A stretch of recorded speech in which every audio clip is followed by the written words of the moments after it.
With your support, we can raise your voice globally. उन्होंने पगड़ी issue ਨੂੰ ਬਿਲਕੁਲ मतलब कि फ्रांस ਦੇ ਰਾਸ਼ਟਰਪਤੀ ਦੇ ਸਾਹਮਣੇ ਲੈ ਕੇ ਆਇਆ ਹੀ ਨਹੀਂ ਹੈ. With your support, we can address those issues that no other media talks about. ਜੋ ਹਾਲ ਅਕਾਲੀਆਂ ਨੇ ਬਾਦਲ ਕਿਆਂ ਨੇ ਇਹਨਾਂ ਨੇ ਸਿੱਖੀ ਦਾ ਤੇ ਬੇੜਾ ਗਰਕ ਕੀਤਾ ਹੈ. With your support, we can bring you breaking news from around the world. It's about consulting our allies and having a dialogue. These lessons, as I stated, was learned while working with our coalition partners. With your support, we can educate and inform everyone about who Sikhs are and connect our youth to Sikhi.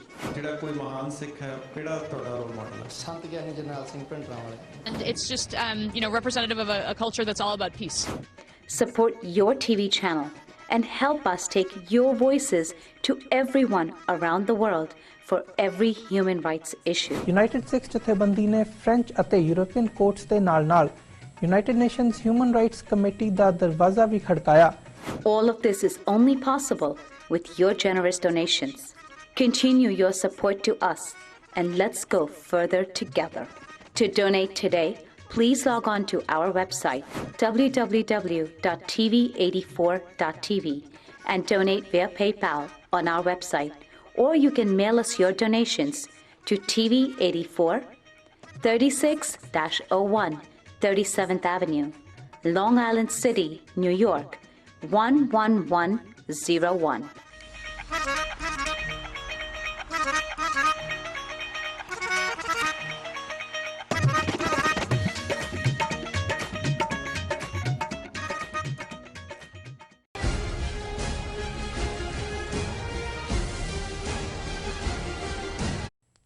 दर्शकों break तो बाद ਤੁਹਾਡਾ ਸਵਾਗਤ ਹੈ ਜੀ। Doctor ਸਾਹਿਬ ਸਾਡੇ ਕੋਲ Facebook message ਆਇਆ ਹੈ GR ਖਾਨ ਜੀ ਦਾ। ਤੁਹਾਡੇ ਇਹ ਮੈਸੇਜ ਪੜ੍ਹਨ ਤੋਂ ਪਹਿਲਾਂ ਸਾਨੂੰ ਸਾਡੀ ਟੈਕਨੀਕਲ ਟੀਮ ਨੇ ਹੁਣੇ ਹੀ ਜਾਣਕਾਰੀ ਦਿੱਤੀ ਹੈ ਕਿ 2 ਵੀਡੀਓਜ਼ ਜਿਹੜੀਆਂ ਕਿ ਪਿਛਲੇ ਸਟਾਕਟਨ ਦੇ ਨਗਰ ਕੀਰਤਨ ਨਾਲ ਸੰਬੰਧਿਤ ਨੇ, ਜਿਨ੍ਹਾਂ 'ਚ ਸਨਿਚਰਵਾਰ ਦੀ ਸ਼ਾਮ ਡਾਕਟਰ ਹਰਸ਼ਿੰਦਰ ਕੌਰ ਜਿਨ੍ਹਾਂ ਨੇ ਅਵਲੀਆਂ ਟਬਲੀਆਂ ਮਾਰੀਆਂ ਜੀ, ਸਾਰੀ ਕਰੰਟ ਸਟਰਗਲ ਨੂੰ ਤਾਂ ਚਲੋ ਉਹਨਾਂ ਨੇ ਕਦੇ ਟੱਚ ਨਹੀਂ ਕਰਨਾ ਹੁੰਦਾ, ਪਰ ਜਿਸ ਤਰੀਕੇ ਨਾਲ ਉਹਨਾਂ ਨੇ ਸਿੱਖ ਕੌਮ ਦੇ ਵਿਹੜੇ 'ਚ ਹੀ ਸਾਰੇ ਗੁਨਾਹ ਦਾ ਭਾਰ ਜਿਹੜਾ ਸੁੱਟਣਾ ਚਾਹਿਆ, ਔਰ ਮੈਂ ਉਸ ਤੋਂ ਬਾਅਦ ਉਹਨਾਂ ਨੂੰ ਜਿਹੜਾ ਰਿਜਾਈਂਡਰ ਦਿੱਤਾ ਉਹਨਾਂ ਦੇ ਨੁਕਤਿਆਂ ਦਾ, ਉਹ ਕਾਫੀ ਵਾਇਰਲ ਹੋਈ ਹੈ ਔਰ 42,000 ਤੋਂ ਜ਼ਿਆਦਾ ਜਿਹੜੀਆਂ ਕਲਿੱਕਸ ਨੇ ਉਸ ਵੀਡੀਓ 'ਤੇ ਨੇ। ਇਸੇ ਤਰ੍ਹਾਂ ਅਗਲੇ ਦਿਨ ਐਤਵਾਰ ਸਵੇਰੇ ਸੁਖਪਾਲ ਖਹਿਰਾ ਜਿਹੜੇ ਆਮ ਆਦਮੀ ਪਾਰਟੀ ਦੀ ਨੁਮਾਇੰਦਗੀ ਕਰਦੇ ਨੇ, ਹੁਣ ਤੱਕ ਉਹ ਕਾਂਗਰਸ ਦੇ ਸਪੋਕਸਮੈਨ ਸਨ, ਉਹ ਦੀਵਾਨ 'ਚ ਬੈਠੇ ਸੀ ਜਦੋਂ ਮੈਂ ਉਹਨਾਂ ਨੂੰ ਐਡਰੈਸ ਕਰਕੇ ਜਿਹੜੀਆਂ ਆਮ ਆਦਮੀ ਪਾਰਟੀ ਦੀਆਂ ਨੀਤੀਆਂ ਨੇ, ਗਾਂਧੀਵਾਦੀ ਨੀਤੀਆਂ, ਔਰ ਸਾਡਾ ਅਲਟੀਮੇਟ ਗੋਲ ਕਿਵੇਂ ਖਾਲਿਸਤਾਨ ਹੈ ਔਰ ਇਸ ਤੋਂ ਬਿਨਾਂ ਕੋਈ ਹੋਰ ਸੋਲਿਊਸ਼ਨ ਨਹੀਂ ਹੈ, ਉਸ ਨੂੰ ਵੀ ਲਗਭਗ 40,000 ਦੇ ਕਰੀਬ ਜਿਹੜੀਆਂ ਨੇ ਕਲਿੱਕਸ ਨੇ, ਵਿਊਅਰਸ ਨੇ ਉਸ ਨੂੰ ਦੇਖਿਆ ਜੀ। ਸੋ ਅਸੀਂ ਸ਼ੁਕਰੀਆ ਵੀ ਅਦਾ ਕਰਦੇ ਹਾਂ ਜਿਹੜੇ ਸਾਡੇ ਸਾਰੇ ਟੈਕਨੀਕਲ ਟੀਮ ਵਾਲੇ ਹਾਰਡ ਵਰਕ ਕਰਦੇ ਨੇ, ਕਿਉਂਕਿ ਇਮੀਡੀਏਟਲੀ ਬਾਅਦ ਉਸ ਨੂੰ ਸੈਪਰੇਟ ਫਾਰਮੈਟ 'ਚ ਕੱਢਣਾ ਜੀ, ਔਰ ਜਿਹੜੇ ਦਰਸ਼ਕ ਔਰ ਜਿਹੜੇ ਹੋਰ ਵੀ ਨੇ ਉਹਨਾਂ ਨੂੰ ਅਸੀਂ ਚਾਹਾਂਗੇ ਕਿ ਵੀ ਉਹਨਾਂ ਦੀਆਂ ਵੀ ਦੋਨਾਂ ਦੀਆਂ ਫੁੱਲ ਸਪੀਚਸ ਨੇ, ਤਾਂ ਕਿ ਇਹ ਨਾ ਲੱਗੇ ਕਿ ਵੀ ਅਸੀਂ ਕੋਈ ਚੀਜ਼ ਜਿਹੜੀ ਹੈ ਮਿਸਕੋਟ ਕਰ ਰਹੇ ਹਾਂ ਜੀ, ਉਹ ਖੁਦ ਹੀ ਜਜਮੈਂਟ ਕਰ ਸਕਦੇ ਨੇ ਕਿ ਵੀ, ਔਰ ਇਹ ਹੈਲਥੀ ਡਿਬੇਟ ਚੰਗੀ ਗੱਲ ਹੁੰਦੀ ਹੈ, ਐਟਲੀਸਟ ਸੱਚ ਬਾਹਰ ਆਉਣਾ ਚਾਹੀਦਾ ਜੋ ਵੀ ਅੰਦਰ ਹੈ। ਕਈ ਵਾਰੀ ਮੂੰਹ ਬੰਦਾ ਕੁਛ ਕਹਿ ਰਿਹਾ ਹੁੰਦਾ ਹੈ, ਤੇ ਗੁਰੂ ਸਾਹਿਬ ਨੇ ਕਿਹਾ ਵੀ ਅਲਟੀਮੇਟਲੀ ਜੋ ਜੀ ਹੋਏ ਸੋ ਉਗਵੇ, ਮੂੰਹ ਕਾ ਕਿਹਾ ਵਾਓ, ਬੀਜੇ ਬਿਖ ਮੰਗੇ ਅੰਮ੍ਰਿਤ ਵੇਖੋ ਇਹੋ ਨਿਆਓ, ਕਿ ਮੂੰਹ 'ਚੋਂ ਤਾਂ ਹਵਾ ਨਿਕਲਦੀ ਹੈ, ਮੂੰਹ 'ਚੋਂ ਤੁਸੀਂ ਕੁਛ ਵੀ ਕਹਿ ਸਕਦੇ ਹੋ, ਪਰ ਇੱਦਾਂ ਦੇ ਮੌਕੇ ਹੁੰਦੇ ਨੇ ਕਿ ਜਦੋਂ ਟਰੂਥ ਸਾਹਮਣੇ ਤੁਹਾਡੇ ਹੋਏ ਤਾਂ ਫਿਰ ਤੁਹਾਡੇ ਅੰਦਰ ਦਾ ਸੱਚ ਬਾਹਰ ਆ ਜਾਂਦਾ। ਸੋ ਅਸੀਂ ਸਮਝਦੇ ਹਾਂ ਕਿ ਵੀ ਅਸੀਂ ਵਿਦ ਡਿਊ ਰਿਸਪੈਕਟ ਡਿਬੇਟ ਦੇ ਵਿੱਚ ਯਕੀਨ ਰੱਖਦੇ ਹਾਂ, ਪਰ ਇਹ ਕਲੀਅਰ ਹੋਣਾ ਚਾਹੀਦਾ ਵੀ ਕਈ ਜਿਹੜੇ ਸਾਡੇ 'ਚ ਵੜ ਕੇ ਸਾਡੇ ਵਰਗੀਆਂ ਗੱਲਾਂ ਕਰਕੇ ਪੰਥ ਦੀ ਹਮਦਰਦੀ ਦੀ ਗੱਲ ਕਰਦੇ ਨੇ, ਵੀ ਸ਼ੁੱਡ ਨੋ ਐਟਲੀਸਟ ਕਿ from where they are coming ਜੀ। ਡਾਕਟਰ ਸਾਹਿਬ ਬਿਲਕੁਲ, ਹਾਂਜੀ ਡਾਕਟਰ ਸਾਹਿਬ ਸਾਡੇ ਕੋਲ ਫੇਸਬੁੱਕ ਮੈਸੇਜ ਆਇਆ ਹੈ GR ਖਾਨ ਜੀ ਦਾ ਲੰਡਨ UK ਤੋਂ। ਇਹ ਲਿਖਦੇ ਹਨ, ਸਭ ਤੋਂ ਪਹਿਲਾਂ ਤਾਂ ਡਾਕਟਰ ਸਾਹਿਬ ਜੀ ਲੰਬੀ ਲਿਖਤ ਲਿਖਣ ਲਈ ਮਾਫੀ ਚਾਹੁੰਦਾ ਹਾਂ। ਉਹਨਾਂ ਦਾ ਪਹਿਲਾ ਨੁਕਤਾ ਜਾਂ ਸੁਝਾਅ ਕਹਿ ਲਓ, ਲਿਖਦੇ ਹਨ 1947 ਵਿੱਚ ਜੋ ਮੁਸਲਮਾਨਾਂ ਨੇ ਸਿੱਖਾਂ ਨਾਲ ਕੀਤਾ ਉਸ ਲਈ ਮਾਫੀ ਮੰਗਦਾ ਹਾਂ। ਤੁਹਾਨੂੰ ਵੀ ਪਤਾ ਹੈ ਸਿੱਖ ਭਰਾਵਾਂ ਨੇ ਮੁਸਲਮਾਨਾਂ ਨਾਲ ਕੀ ਵਰਤਾਰਾ ਕੀਤਾ, ਇਹ ਵੀ 20ਵੀਂ ਸਦੀ ਤੇ ਕਾਲਾ ਧੱਬਾ ਹੈ।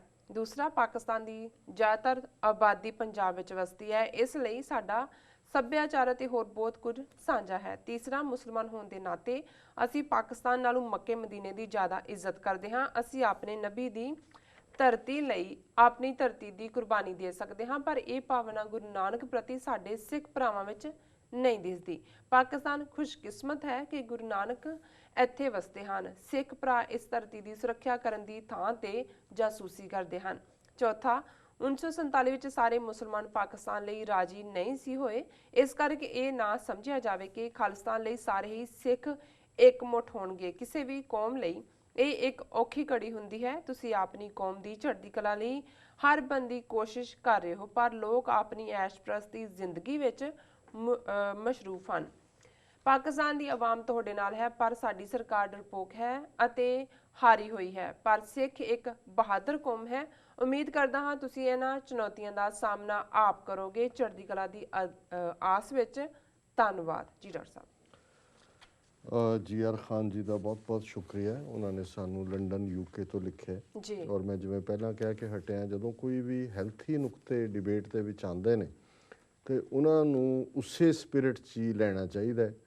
ਕਈ ਵਾਰੀ ਹੁੰਦਾ ਜੀ ਅਸੀਂ ਸਭ ਅੱਛਾ ਅੱਛਾ ਕਹਿੰਦੇ ਹਾਂ, ਲੇਕਿਨ ਕੁਛ ਚੀਜ਼ਾਂ ਜਿਹੜੀਆਂ ਹਿਸਟੋਰੀਕਲੀ ਜਾਂ ਵਰਤਮਾਨ ਦੇ ਵਿੱਚ ਉਹ ਨਾ ਖੁਸ਼ਗਵਾਰ ਹੁੰਦੀਆਂ ਨੇ ਜਾਂ ਅਸਾਮੀਆਂ ਹੁੰਦੀਆਂ ਨੇ, ਉਹਨਾਂ ਨੂੰ ਬਹੁਤ ਵਾਰੀ ਅਸੀਂ ਅੰਡਰ ਦਾ ਰੱਗ ਰੱਖਣਾ ਚਾਹੁੰਦੇ ਹਾਂ ਜੀ। ਇਸ ਲਈ ਚੰਗਾ ਚੰਗਾ ਤਾਂ ਸਾਰੇ ਕਹਿ ਰਹੇ ਹੁੰਦਾ ਜੀ, ਬਹੁਤ ਚੰਗਾ ਤੁਹਾਡਾ ਵੀ ਕਲਚਰ, ਇੱਕ ਸਾਡਾ ਵੀ, ਇੱਕ ਤੁਹਾਡੀ ਵੀ ਬੋਲੀ, ਸਾਡੀ ਵੀ ਚਾਹ ਆ ਗਿਆ ਚੜ੍ਹ, ਪਰ ਕੁਛ ਚੀਜ਼ਾਂ ਅੰਦਰ ਚੱਲ ਰਹੀਆਂ ਹੁੰਦੀਆਂ। ਸੋ ਉਹਨਾਂ ਨੇ ਬੜੇ ਇਮਾਨਦਾਰੀ ਦੇ ਨਾਲ ਉਹਨਾਂ ਨੇ ਆਪਣਾ ਮਾਈਂਡ ਜਿਹੜਾ ਹੈ ਉਹ ਖੋਲ੍ਹਿਆ ਜੀ। ਉਹਨਾਂ ਨੇ ਪਹਿਲਾਂ ਤਾਂ ਮੁਸਲਮਾਨਾਂ ਵੱਲੋਂ ਜੋ 1947 'ਚ ਸਿੱਖਾਂ ਨਾਲ ਕੀਤਾ ਗਿਆ ਉਸ ਦੀ ਮੁਆਫੀ ਮੰਗੀ, ਪਰ ਨਾਲ ਹੀ ਉਹਨਾਂ ਨੇ ਯਾਦ ਕਰਵਾਇਆ ਕਿ ਵੀ ਘੱਟ ਤੁਸੀਂ ਵੀ ਨਹੀਂ ਕੀਤੀ, ਔਰ ਇਹਦੇ 'ਚ ਕੋਈ ਸ਼ੱਕ ਨਹੀਂ ਹੈ। ਔਰ ਮੈਂ ਅਕਸਰ ਜਦੋਂ ਇਸ ਕਿਸਮ ਦੀ ਕਿਨੇ ਪਹਿਲਾਂ ਸ਼ੁਰੂ ਕੀਤਾ ਕਿਨੇ ਪਿੱਛੋਂ, ਤਾਂ ਮੈਨੂੰ ਇਹ ਹਮੇਸ਼ਾ ਹੁੰਦਾ ਹੈ ਕਿ ਵੀ ਗੱਲ ਇਹ ਨਹੀਂ ਹੈ, ਦੋਨੋਂ ਹੀ ਪਾਸੇ ਸਰਹੱਦ ਦੇ ਭਾਵੇਂ ਜਿਸ ਮਰਜ਼ੀ ਸਾਜ਼ਿਸ਼ ਦੇ ਤਹਿਤ ਅਸੀਂ ਵਹਿਸ਼ੀਪੁਣਾ ਕੀਤਾ, ਅਸੀਂ ਇੱਕ ਦੂਸਰੇ ਦੀ ਇੱਜ਼ਤ ਨੂੰ ਰੋਲਿਆ, ਅਸੀਂ ਹਿਊਮਨ ਲਾਈਫ ਨੂੰ ਜਿਹੜਾ ਹੈ ਉਹ ਬਿਲਕੁਲ ਪਾਸੇ ਰੱਖ ਕੇ, ਸ਼ਾਇਦ ਜਾਨਵਰ ਵੀ ਇਵੇਂ ਬਿਹੇਵ ਨਹੀਂ ਕਰਦੇ। ਔਰ ਇਹਦੇ 'ਚ ਕੋਈ ਸ਼ੱਕ ਨਹੀਂ ਹੈ ਕਿ ਜਦੋਂ ਉਹ ਵਕਤ ਲੰਘ ਗਿਆ, ਬਹੁਤ ਸਾਰੇ ਉਦੋਂ ਭਲੇ ਵੀ ਸਨ ਜਿਨ੍ਹਾਂ ਨੇ ਰੋਕਣ ਦੀ ਵੀ ਕੋਸ਼ਿਸ਼ ਕੀਤੀ, ਪਰ ਬੇਬਸੀ ਇੱਕ ਜਨੂਨ ਵੀ ਸੀ ਔਰ ਇੱਕ ਇਸ ਕਿਸਮ ਦਾ ਅਫਵਾਹਾਂ ਦਾ, ਔਰ ਜਿਹੜੀ ਹਕੂਮਤ ਬ੍ਰਿਟਿਸ਼ ਜਿਨ੍ਹਾਂ ਦੇ ਏਜੰਡੇ 'ਚ ਸਭ ਕੁਝ ਫਿੱਟ ਹੁੰਦਾ ਸੀ, ਸਾਡੀ ਨਾਇਲ ਲੀਡਰਸ਼ਿਪ, ਉਧਰ ਇੱਕ ਵੱਖਰੀ ਕਿਸਮ ਦਾ ਜਨੂਨ, ਇਸ ਸਾਰੇ ਨੇ। ਲੇਕਿਨ ਐਂਡ ਰਿਜ਼ਲਟ ਉਹੀ ਹੈ ਜਿਵੇਂ ਇੱਕ ਪੰਜਾਬੀ ਦੇ ਕਵੀ ਨੇ ਮੁੜ ਕੇ ਇੱਕ ਮੁਸ਼ਾਇਰੇ ਦੇ ਵਿੱਚ ਕਿਹਾ ਸੀ ਕਿ ਵੀ ਲਾਲੀ ਅੱਖਾਂ ਦੀ ਪਈ ਦੱਸਦੀ ਏ, ਰੋਏ ਤੁਸੀਂ ਵੀ ਹੋ ਰੋਏ ਅਸੀਂ ਵੀ ਹਾਂ, ਕਿ ਵੀ ਇਹ ਜੋ ਵੀ ਕੀਤਾ ਇਸ ਦੇ ਲਈ ਇਹ ਬਿਲਕੁਲ ਉਹਨਾਂ ਨੇ ਠੀਕ ਕਿਹਾ ਵੀ ਇਹ ਕਾਲਾ ਧੱਬਾ। ਉਹਨਾਂ ਨੇ ਫਿਰ ਸਾਂਝਾਂ ਦੀ ਗੱਲ ਕੀਤੀ ਕਿ ਵੀ ਪੰਜਾਬ ਦੇ ਵਿੱਚ ਜਿਹੜੀਆਂ ਸਾਡੀਆਂ ਆਪਸੀ ਸਾਂਝਾਂ ਨੇ ਔਰ ਪਾਕਿਸਤਾਨ ਦਾ, ਔਰ ਅਖੀਰ 'ਚ ਵੀ ਉਹਨਾਂ ਨੇ ਲੋਕਾਂ ਵੱਲੋਂ ਕਿਹਾ ਵੀ ਆਵਾਮ ਤੁਹਾਡੇ ਨਾਲ ਨੇ, ਸਰਕਾਰਾਂ ਕੀ ਕਰਦੀਆਂ ਕੀ ਨਹੀਂ ਇਹ ਵੱਖਰੀ ਗੱਲ ਹੈ। ਪਰ ਇੱਕ ਗੱਲ ਜਿਹੜੀ ਉਹਨਾਂ ਨੇ ਕਹੀ ਇਹਦੇ 'ਚ ਉਹਦੇ ਥੋੜ੍ਹੀ ਜਿਹੀ ਚੋਪ ਵੀ ਹੈ ਕਿ ਭਾਈ ਪੰਜਾਬ ਜਿਵੇਂ ਸਾਡਾ ਨਨਕਾਣਾ ਸਾਹਿਬ ਜਾਂ ਦੂਸਰਾ ਜਿਹਦੇ ਲਈ ਅਸੀਂ ਅਰਦਾਸ ਕਰਦੇ ਹਾਂ 2 ਵੇਲੇ, ਕਿ ਵੀ ਸਿੱਖ ਨਨਕਾਣਾ ਸਾਹਿਬ ਜਾਂ ਦੂਸਰੇ ਲਈ ਉਵੇਂ ਤਾਂਗ ਜਾਂ ਉਹ ਜਜ਼ਬਾ ਨਹੀਂ ਰੱਖਦੇ ਜਿਹੜੇ ਕਿ ਮੁਸਲਮਾਨ ਮੱਕੇ ਅਤੇ ਮਦੀਨੇ ਦੇ ਹੀ ਰੱਖਦੇ ਨੇ। ਹੁਣ ਜ਼ਾਹਰ ਹੈ ਮੱਕਾ ਹਜ਼ਰਤ ਸਾਹਿਬ ਦਾ ਜਨਮ ਸਥਾਨ ਹੈ, ਮਦੀਨੇ 'ਚ ਉਹ ਆਰਾਮ ਫਰਮਾ ਰਹੇ ਨੇ, ਇਸੇ ਤਰ੍ਹਾਂ ਸਾਡਾ ਮੱਕਾ ਮਦੀਨਾ ਉਸ ਸੈਂਸ ਨਨਕਾਣਾ ਸਾਹਿਬ ਗੁਰੂ ਨਾਨਕ ਸਾਹਿਬ ਦੇ ਪ੍ਰਕਾਸ਼ ਦਾ ਥਾਂ ਹੈ, ਔਰ ਕਰਤਾਰਪੁਰ ਸਾਹਿਬ ਜਿੱਥੇ ਉਹ ਜੋਤੀ ਜੋਤ ਸਮਾਏ। ਔਰ ਉਹਨਾਂ ਦਾ ਇਹ ਕਹਿਣਾ ਹੈ ਕਿ ਭਾਈ ਤੁਹਾਡੇ ਜਿਹੜੇ ਨੇ ਉਹ ਸਿੱਖ ਤਾਂ ਉੱਥੇ ਜਸੂਸੀ ਕਰਦੇ ਨੇ। ਦੇਖੋ ਮੈਂ ਸਮਝਦਾ ਵੀ ਇਸ ਨੁਕਤੇ ਨੂੰ ਇਵੇਂ ਨਹੀਂ ਸੀ ਲਿਆਂਦਾ ਜਾਣਾ ਚਾਹੀਦਾ। ਪਹਿਲੀ ਗੱਲ ਤੇ ਮੱਕੇ ਮਦੀਨੇ ਨੂੰ ਲੈ ਕੇ ਕਿਹੜਾ ਝਗੜਾ ਨਹੀਂ ਹੋਇਆ ਜਾਂ ਹੁੰਦਾ, ਕਿਵੇਂ ਈਰਾਨ ਦੇ ਪੀਰੀਅਡ 'ਚ ਇੱਕ ਪੀਰੀਅਡ ਦੇ ਵਿੱਚ ਈਵਨ ਰਾਈਟਿੰਗ ਵੀ ਹੋਈ, ਔਰ ਇਹਨਾਂ 1400 ਸਾਲ ਦੇ ਵਿੱਚ ਮੱਕਾ ਮਦੀਨਾ ਦਾ ਪਵਿੱਤਰ ਉਹ ਮੁਕਾਮ ਕਿੰਨੀਆਂ ਪਾਵਰਸ ਦੇ ਕੋਲ ਰਿਹਾ, ਕਦੇ ਆਟੋਮਨ ਅੰਪਾਇਰ ਕੋਲ ਸੀ, ਕਦੇ ਦੂਸਰੇ, ਅੱਜ ਵੀ ਭਾਵੇਂ 55-56 ਦੇਸ਼ ਮੁਸਲਮਾਨਾਂ ਦੇ ਨੇ, ਲੇਕਿਨ ਵੀਜ਼ਾ ਲੈ ਕੇ ਹੀ ਜਾਣਾ ਪੈਂਦਾ ਹੈ। ਸੌਦ ਟੱਬਰ ਆਪਣੀ ਚਲਾਉਂਦਾ, ਔਰ ਕਿਸ ਕਿਸਮ ਦਾ ਜੇ ਉਹਨਾਂ ਦਾ ਇਹਦੇ 'ਚ ਕੋਈ ਸ਼ੱਕ ਨਹੀਂ ਹੈ ਕਿ ਮੱਕਾ ਮਦੀਨਾ ਜਿਸ ਕਦਰ ਜਿਹੜੇ ਨੇ ਉਹ ਪਵਿੱਤਰ ਥਾਵਾਂ ਨੇ, ਮੁਕੱਦਸ ਥਾਵਾਂ ਨੇ, ਉਹ ਹਰ ਮੁਸਲਮਾਨ ਦੇ ਜ਼ਿਹਨ ਦੇ ਵਿੱਚ ਹੈ। ਜੀ ਸਾਡੇ ਲਈ ਵੀ ਇਸੇ ਤਰ੍ਹਾਂ ਨਨਕਾਣਾ ਸਾਹਿਬ ਔਰ ਕਰਤਾਰਪੁਰ ਸਾਹਿਬ ਦਾ ਉਹ ਮੁਕਾਮ ਹੈ, ਪਰ ਇੱਕ ਇਹਦੇ 'ਚ ਦੋ ਪਾਰਟ ਨੇ ਕਿ ਕਿਉਂਕਿ 50-60 ਸਾਲ ਦਾ ਗੈਪ, ਨਵੀਂ ਜਨਰੇਸ਼ਨ ਬਿਲਕੁਲ ਕੱਟ ਆਫ ਹੋਈ। ਦੂਸਰਾ ਪਾਰਟ ਕਿਸੇ ਹੱਦ ਤੱਕ ਜਿਹੜਾ ਹੁਣ ਇਹ ਜਸੂਸੀ ਵਾਲਾ ਜਾਂ ਦੂਸਰਾ ਪਾਰਟ ਹੈ, ਜੇ ਸਾਨੂੰ ਲੱਗਦਾ ਜਿਵੇਂ ਇਹਨਾਂ ਨੇ ਸਾਂਝਾਂ ਦੀ ਗੱਲ ਕੀਤੀ ਜਾਂ ਅਸੀਂ ਮਿਊਚੁਅਲੀ ਰਿਗਰੈਟ ਕਰਦੇ ਹਾਂ, ਜੀ ਤੇ ਸਾਡੇ ਦੁਸ਼ਮਣ ਇੰਡੀਅਨ ਸਟੇਟ ਨੂੰ ਵੀ ਲੱਗਦਾ ਹੈ ਵੀ ਸਿੱਖ ਔਰ ਮੁਸਲਮਾਨ ਔਰ ਦੋਵੇਂ ਪੰਜਾਬਾਂ ਦੀ ਸਾਂਝ ਜਾਂ ਆਪਸ ਦੇ ਵਿੱਚ ਨੇੜਤਾ ਨਾ ਹੋਏ। ਔਰ ਨਤੀਜਾ ਸਾਹਮਣੇ ਇਹ ਗੱਲ ਜਦੋਂ ਅਸੀਂ ਅੱਜ ਪੜ੍ਹ ਰਹੇ ਹਾਂ, ਅੱਜ 2 ਦਿਨ ਪਹਿਲਾਂ ਹੀ ਖੈਬਰ ਪਖਤੂਨਵਾ ਦੇ ਵਿੱਚ ਇੱਕ ਸਿੱਖ MLA ਜਿਹੜੇ ਮਿਨਿਸਟਰ ਕੈਬਨਿਟ ਰੈਂਕ ਐਡਵਾਈਜ਼ਰ ਵੀ ਸੀ ਉੱਥੇ, ਇਮਰਾਨ ਖਾਨ ਦੀ ਪਾਰਟੀ ਤਹਿਰੀਕੇ ਇਨਸਾਫ ਦਾ ਰਾਜ ਹੈ ਜੀ, ਉਹਦੇ 'ਚ ਡਾਕਟਰ ਸੂਰਨ ਸਿੰਘ ਜਿਹੜਾ ਇੱਕ ਬੜਾ ਵੋਕਲ ਸਿੱਖ ਔਰ ਯੂਨਾਈਟਿਡ ਸਿੱਖਸ ਦੇ ਹਿਊਮੈਨੀਟੇਰੀਅਨ ਏਡ ਪ੍ਰੋਜੈਕਟਸ ਦੇ ਵਿੱਚ ਵੀ ਹਰ ਇੱਕ 'ਚ ਅੱਗੇ ਸੀ, ਉਸ ਨੂੰ ਗੋਲੀ ਮਾਰ ਕੇ ਉਸ ਦੀ ਜਿਹੜੀ ਹੈ ਉਸ ਦਾ ਅੰਤ ਕਰ ਦਿੱਤਾ ਗਿਆ। ਟਾਰਗੇਟ ਕਿਲਿੰਗ ਸੀ, ਲੱਗਦਾ ਸੀ ਵੀ ਇਹ ਹਾਇਰਡ ਕਿਲਿੰਗ ਹੈ। ਔਰ ਅੱਜ ਇਹ ਸਬੂਤ ਸਾਹਮਣੇ ਆਏ ਨੇ ਜਿਹੜੀ ਹੈ ਕਿ ਉਸੇ ਹੀ ਇਲਾਕੇ ਦਾ ਇੱਕ ਹਿੰਦੂ ਕੌਂਸਲਰ, ਪਤਾ ਨਹੀਂ ਕਿਹੜਾ ਕੁਮਾਰ, ਉਹਨੂੰ ਪੁਲਿਸ ਨੇ ਹਿਰਾਸਤ 'ਚ ਲਿਆ ਕਿ ਉਹਨੇ ਹਾਇਰ ਕਰਕੇ ਜਿਹੜਾ ਹੈ ਉਹਨੂੰ ਮਾਰਿਆ, ਡਾਕਟਰ ਸੂਰਨ ਸਿੰਘ ਨੂੰ, ਔਰ ਉਹ ਵੀ ਉਸੇ ਪਾਰਟੀ ਦਾ। ਔਰ ਜਦੋਂ ਇਹ ਖਬਰ 2 ਦਿਨ ਪਹਿਲਾਂ ਆਈ ਸੀ ਤੇ ਮੈਨੂੰ ਪੁੱਛਿਆ ਕਿਸੇ ਨੇ, ਮੈਂ ਕਿਹਾ ਜੀ ਇਹ ਮੈਨੂੰ ਤਾਂ ਇੰਡੀਅਨ ਏਜੰਸੀਆਂ ਦਾ ਕੰਮ ਲੱਗਦਾ, ਜੇ ਸਾਨੂੰ ਲੱਗਦਾ ਹੈ ਕਿ ਬਈ ਸਾਡਾ ਨੇੜੇ ਆਉਣਾ ਕਿੰਨਾ ਇੰਪੋਰਟੈਂਟ ਹੈ। ਸੋ ਇਹ ਜਿਹੜਾ ਜਸੂਸੀ ਦੀ ਗੱਲ ਹੈ, ਇੰਡੀਅਨ ਏਜੰਸੀਆਂ ਸਿੱਖ ਰੂਪ 'ਚੋਂ ਭਾਵੇਂ ਸਰਬਜੀਤ ਸਿੰਘ ਹੋਏ, ਕਿਰਪਾਲ ਸਿੰਘ ਹੋਏ ਜਾਂ ਦੂਜੇ ਹੋਣ, ਸੋ ਇਹਨੂੰ ਤੁਸੀਂ ਸਤਿਕਾਰ ਔਰ ਜਸੂਸੀ ਦੇ ਨਾਲ ਨਾ ਜੋੜੋ। ਇਹ ਦੁਸ਼ਮਣ ਦੀ ਚਾਲ ਹੈ ਔਰ ਇਹਦੇ 'ਚ ਕੋਈ ਸ਼ੱਕ ਨਹੀਂ ਹੈ ਕਿ ਜਿਉਂ-ਜਿਉਂ ਅਗਲੀ ਜਨਰੇਸ਼ਨ ਨੂੰ ਵੀ ਇਸ ਇੰਪੋਰਟੈਂਸ ਦਾ ਪਤਾ ਲੱਗਦਾ, ਪੁਰਾਣੀ ਜਨਰੇਸ਼ਨ ਦੀ ਤਾਂ ਸਾਂਝ ਸੀ, ਅਸੀਂ ਬਹੁਤ ਨੇੜੇ ਆ ਰਹੇ ਹਾਂ। ਔਰ ਜਿਵੇਂ ਉਹਨਾਂ ਨੇ ਅਖੀਰ 'ਚ ਕਿਹਾ ਕਿ ਭਾਈ ਆਪਣੇ ਲੋਕਾਂ ਦੀ ਚੜ੍ਹਦੀ ਕਲਾ ਲਈ ਔਰ ਆਪਣੀ ਲੜਾਈ ਆਪ ਲੜਨੀ ਪੈਣੀ, ਇਹਦੇ 'ਚ ਕੋਈ ਸ਼ੱਕ ਨਹੀਂ ਹੈ। ਪਰ ਅਸੀਂ ਸ਼ੁਕਰਗੁਜ਼ਾਰ ਹਾਂ ਕਿ ਪਾਕਿਸਤਾਨੀ ਅਵਾਮ ਔਰ ਈਵਨ ਬਾਹਰ ਬੈਠੇ ਪਾਕਿਸਤਾਨੀ ਵੀ ਸਿੱਖਾਂ ਨਾਲ ਮੁਹੱਬਤ ਕਰਦੇ ਨੇ, ਖਾਲਿਸਤਾਨ ਲਈ ਹਮਦਰਦੀ ਕਰਦੇ ਨੇ। ਔਰ ਜਿੰਨੇ ਕੰਫਰਟੇਬਲ ਅਸੀਂ ਪਾਕਿਸਤਾਨੀ ਔਰ ਖ਼ਾਸ ਤੌਰ 'ਤੇ ਪੰਜਾਬੀਆਂ ਦੇ ਅਰਾਊਂਡ ਹੁੰਦੇ ਹਾਂ, ਕਈ ਵਾਰ ਭਾਰਤ 'ਚ ਪੰਜਾਬ ਤੋਂ ਬਾਹਰੋਂ ਆਉਣ ਵਾਲੇ ਜਿਹੜੇ ਸਿੱਖ ਨੇ ਉਹਨਾਂ ਨਾਲ ਸਾਨੂੰ ਲੱਗਦਾ ਹੁੰਦਾ ਵੀ ਇਹ ਖਾਲਿਸਤਾਨ ਤੋਂ ਡਰਦੇ, ਉਹ ਵੀ ਦੂਰ ਰਹਿ ਰਹੇ ਹੁੰਦੇ ਨੇ ਕਿ ਵੀ ਇਹ ਕੋਈ ਪਰਛਾਵਾਂ ਨਾ ਪੈ ਜਾਏ ਉੱਤੇ। ਲੇਕਿਨ ਇਹ ਇੱਕ ਹਕੀਕਤ ਹੈ ਕਿ ਆਮ ਲੋਕਾਂ ਦੇ ਵਿੱਚ ਸਿੱਖਾਂ ਦੇ ਲਈ ਮੁਹੱਬਤ ਹੈ ਔਰ ਸਾਡੇ ਕੌਮੀ ਕੌਜ਼ ਲਈ ਹਮਦਰਦੀ। ਜੀ ਡਾਕਟਰ ਸਾਹਿਬ ਤੁਹਾਡਾ ਬਹੁਤ ਬਹੁਤ ਸ਼ੁਕਰੀਆ। ਇਸ ਨਾਲ ਤੁਸੀਂ ਸਾਡੇ ਦਰਸ਼ਕਾਂ ਨੂੰ ਦੱਸੋ ਅੱਜ ਦਾ ਵਿਚਾਰ। ਅੱਜ ਦੇ ਵਿਚਾਰ ਲਈ ਅਸੀਂ ਭਾਈ ਗੁਰਦਾਸ ਜੀ ਦੇ ਕਵਿਤ ਨੰਬਰ 129 ਨੂੰ ਚੁਣਿਆ ਜੀ। ਜੈਸੇ ਤੋ ਗੋਬੰਸ ਤਿਨ ਖਾਹੇ ਦੂਹੇ, ਗੋਰਸ ਔਟਾਏ ਦਦ ਮਾਖਨ ਪ੍ਰਗਾਸ ਹੈ, ਊਖ ਮੈਂ ਪਿਊਖ ਤਨ ਖੰਡ ਖੰਡ ਕੇ ਪਰਾਏ, रस के ओटाए खांड मिश्री मिठास है, चंदन सुगंध सनबंध कै बनास्पति, ढाक औ पलास जैसे चंदन सुबास है, साध संगत मिलत संसारी निरंकारी होत, गुरमत पर उपकार के निवास है। साध संगत दी की महिमा और किवें रब दे बंदियां दे नेड़े बैठ के जिहड़े संसारी ਦੁਨੀਆ ਨਾਲ ਮੋਹ ਕਰਨ ਵਾਲੇ ਵੀ ਨੇ ਉਹ ਵੀ ਕਿਉਂ ਜਿਹੇ ਹੋ ਜਾਂਦੇ ਨੇ, ਇਸ ਗੱਲ ਨੂੰ ਸਮਝਾਉਣ ਲਈ ਭਾਈ ਗੁਰਦਾਸ ਜੀ ਨੇ 3 ਜਿਹੜੇ ਨੇ ਅਲੰਕਾਰ ਇਸਤੇਮਾਲ ਕੀਤੇ ਨੇ। ਉਹਨਾਂ ਨੇ ਪਹਿਲਾ ਜੈਸੇ ਤੋਂ ਗੋਬੰਸ, ਜਿਵੇਂ ਗਾਂ ਜਾਂ ਉਹਦਾ ਬੰਸ, ਉਹਦੇ ਸਾਰੇ ਹੀ ਮੱਝਾਂ ਦੂਜੀਆਂ ਆ ਜਾਂਦੀਆਂ ਨੇ। 3 ਖਾਹੇ ਦੂਹੇ ਗੋਰਸ ਦੇ, ਕਿ ਖਾਂਦੇ ਤਿਣਕੇ ਨੇ ਪੱਠੇ ਖਾ ਕੇ, ਤੇ ਜਦੋਂ ਉਹਨਾਂ ਨੂੰ ਦੋਇਆ ਜਾਂਦਾ ਹੈ, ਚੋਇਆ ਜਾਂਦਾ ਹੈ, ਤੇ ਉਹ ਗੋਰਸ ਦੁੱਧ ਦਿੰਦੀਆਂ ਨੇ। ਔਰ ਕੀ ਹੁੰਦਾ, ਗੌਰਸ ਔਟਾਏ, ਔਟਾਣਾ ਕਹਿੰਦੇ ਨੇ ਗਰਮ ਕਰਨ ਨੂੰ। ਜਦੋਂ ਉਸ ਦੁੱਧ ਨੂੰ ਗਰਮ ਕੀਤਾ ਜਾਂਦਾ ਹੈ, ਦਦ ਮਾਖਣ ਪ੍ਰਗਾਸ ਹੈ, ਉਹਦੇ ਚੋਂ ਦਹੀਂ ਬਣਦਾ ਹੈ, ਦਹੀਂ ਨੂੰ ਤੁਸੀਂ ਫਿਰ ਰਿੜਕਦੇ ਹੋ, ਉਹਦੇ ਚੋਂ ਮੱਖਣ ਨਿਕਲਦਾ ਹੈ। ਇਸੇ ਤਰ੍ਹਾਂ ਊਖ ਮੈਂ ਪਿਊਖ, ਊਖ ਈਖ ਚੋਂ ਆਇਆ ਗੰਨਾ, ਕਿ ਗੰਨੇ ਦੇ ਵਿੱਚ ਕਿੰਨਾ ਮਿਠਾਸ ਹੁੰਦਾ ਹੈ।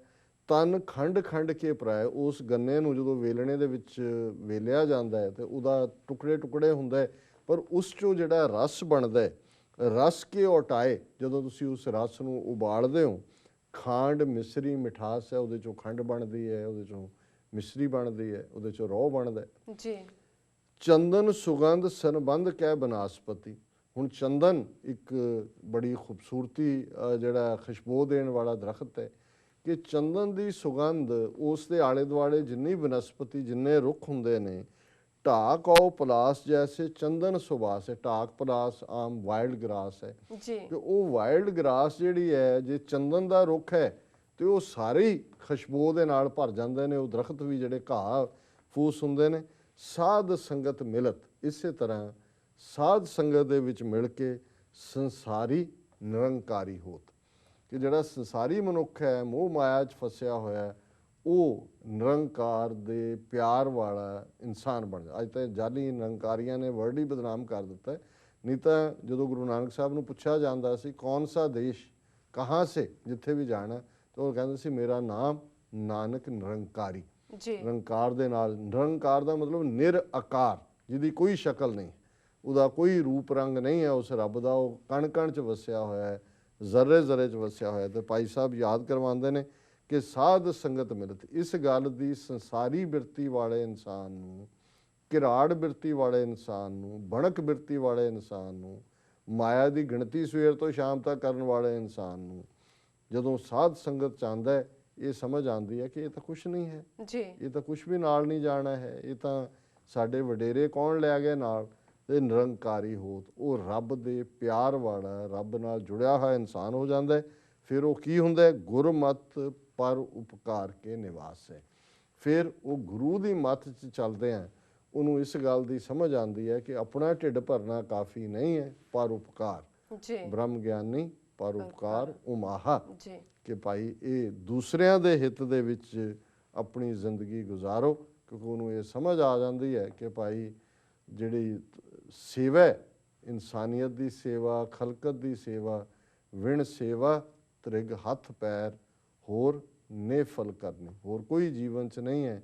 ਔਰ ਉਹਨੂੰ ਇਹ ਸਮਝ ਆ ਜਾਂਦੀ ਹੈ ਕਿ ਖਾਲਕ ਖਲਕ, ਖਲਕ ਮੈਂ ਖਾਲਕ, ਪੂਰ ਰਹੋ ਸਭ ਥਾਈਂ, ਕਿ ਰੱਬ ਖਲਕਤ ਦੇ ਵਿੱਚ ਵਸਦਾ ਹੈ। ਤੇ ਉਹ ਫਿਰ ਜਿਹੜਾ ਸੇਵਾ ਦਾ ਚਾਅ ਹੈ, ਜਿਵੇਂ ਅਸੀਂ ਨਗਰ ਕੀਰਤਨ ਦੇ ਹਵਾਲੇ ਨਾਲ ਜ਼ਿਕਰ ਕੀਤਾ ਹੈ ਪੈਰੇਡਸ ਦੇ, ਫਿਰ ਸੇਵਾ ਤੇ ਲੰਗਰ ਔਰ ਚਾਰ ਚਫੇਰੇ, ਔਰ ਉਹਦੇ 'ਚ ਵੀ ਉਹ ਟੁੱਟ ਬਖਸ਼ਿਸ਼ਾਂ।